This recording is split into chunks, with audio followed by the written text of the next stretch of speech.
The people who make Nashville worth visiting are some of the worst paid people in Music City. On Lower Broadway, the average musician is making somewhere between $50 to $100 for a 4-hour gig. I know this because I've done it for years. The Tennessean reported that Tootsie's sells about 11,000 beers on a Saturday night. Multiple bands across multiple floors, and by my math, total musician payouts for a night roughly $2,000. That's 2 cents on the dollar going to the people who are actually producing the product that people are there to see. That's not a bad deal by accident. That is a business model. And how does it work? The tip jug, baby! 3 to 4 times a gig, the musician has to stop playing and go out and basically beg from people in the audience who are already so tapped from paying $14 for domestic, Ubers, food, hotels. But the musician has to be persuasive anyways, because it's not just supplemental income, it is the majority of what they're taking home. The venues have successfully made that kind of aggressive salesmanship a hidden part of the gig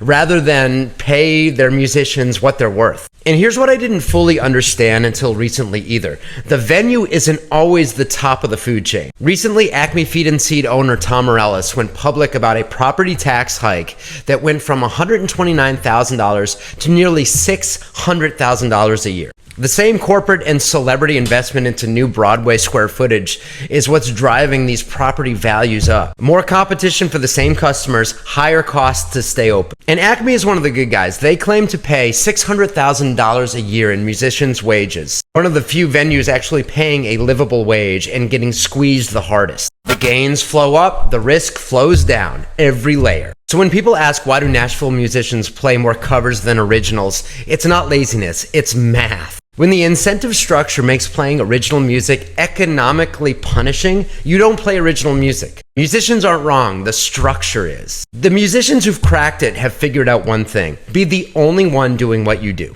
I saw the writing on the wall and I started a singing telegram business. Turns out I'm the only one in Nashville showing up in a 3-piece suit and delivering an old-fashioned singing telegram. When there's no one to compare you to, there's no race to the bottom. That's the exit. The musician who accepts Nashville's rigid terms, aesthetic, financial, they're paying twice. Once in identity and once in income. And you wonder why Nashville musicians are so exhausted. I'm Jay Bragg. That's The View from Nashville. Let me know what you think in the comments and follow for more.